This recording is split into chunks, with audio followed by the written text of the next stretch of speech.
Once I came across the CMA, I was amazed that a Christian could be a biker. I've always had a motorbike from when I was 15. I was amazed to find that there was other Christians that had motorcycles. It ticked all the boxes for me. The Lord knew what I needed at that time. I was completely unchurched. I realised that me being a reasonably decent bloke didn't get me any brownie points with God, and that I had to receive his love and forgiveness. And then when I learned about what Jesus had done and what he'd gone through, it was just an amazing time. And a week later, I bumped into these Christian bikers, and they discipled me. I was working as a supervisor in a print factory, and we took on a new guy who turned out to be a Christian, which I found highly amusing. I'd never come across a Christian before, and it amused me. And so I made it my mission to harass him, quiz him, embarrass him, annoy him, basically figure out why he was reading a Bible instead of the daily paper every lunchtime. I'd never come across a Christian before, so that intrigued me. And I asked him all kinds of embarrassing questions, and basically really drove him crazy for a couple of years. There was one experience, a spiritual experience I had when I was about 12 years old.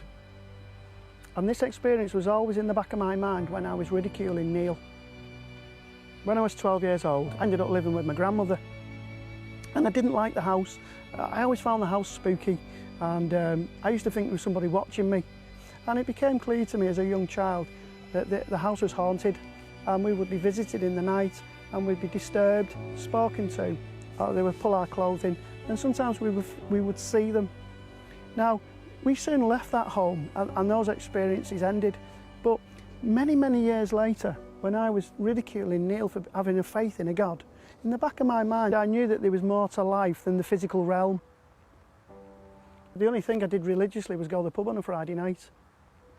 One particular night, as we were driving to the pub, I'd swapped seats with my friend, who was a big guy and he couldn't fit in the back of the car. And as we headed off to the pub, we crashed, and he was killed 5 minutes later. And I ended up in hospital with a broken back, broken legs. And basically, can remember lying in hospital angry at God. This God that I didn't really want anything to do with, or fully understand, or have any concept was. In my mind, he was getting the blame, because it was his fault we were going too fast, and it was all his fault that none of us had seatbelts on.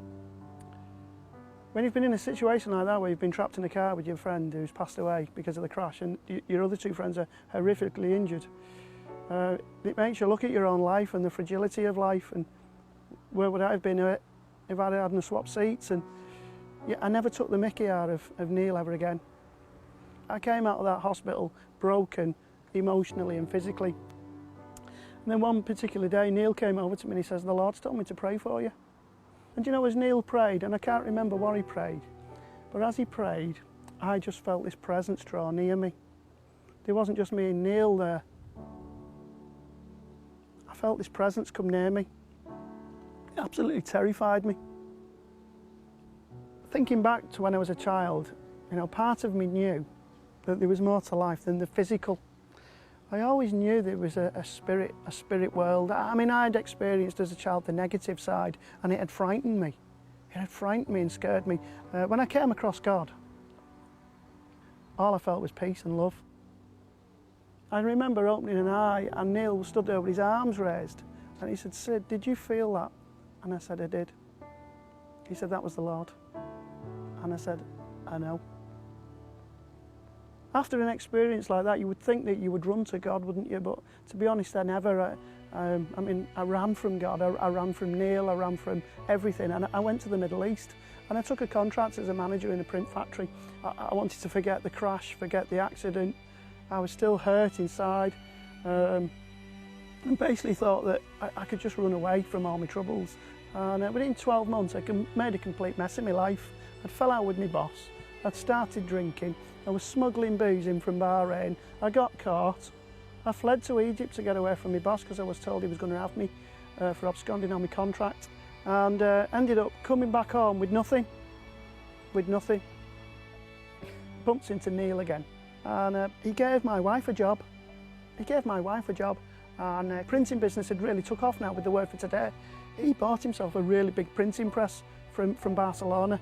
They were now printing 600,000 copies of this magazine, which was amazing, and it was great because it was keeping my wife in a job. And I went there one day and he had this machine delivered, and basically the printer who he'd employed just looked at this press and says, "I can't operate that," and he just walked out. Well, I walked into the factory to pick up my wife, and I found Neil in tears. Neil just says, "I don't know what I'm going to do." And I said, "I do." I said, "You're going to go and put the kettle on." So Neil went and put the kettle on, and when he came back out, I had the press running, which amazed Neil, and pretty much amazed me as well, looking at the condition of the press. And you know, I can't explain this other than it must have been God, because I walked out that factory and I knew that I had to go and quit my job and come and work for Neil. And Neil couldn't understand why I would quit the job and go and work for him. He told me what he could offer, and you know, it was a 50% pay cut, which just didn't make any sense. But for some reason I was drawn there. One particular night, as he was walking out the factory, he said, "Sid, have a listen to that CD." And I heard a man sing Psalm 23. Except I didn't know it was Psalm 23. I just heard the words. And as I listened to the words, it caught my attention. And so I pressed repeat.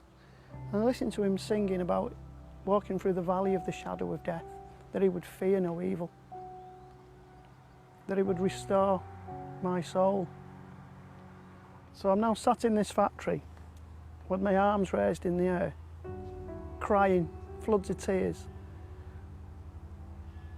telling God I'm sorry.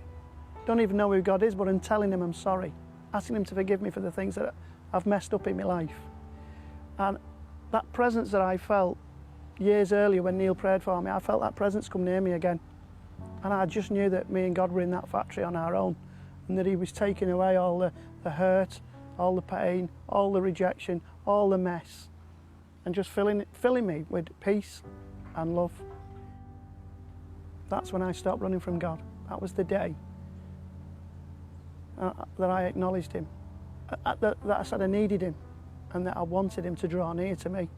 It says in James that if you draw near to God, he'll draw near to you. And that's what he did. He revealed himself to me in a very gracious, loving way.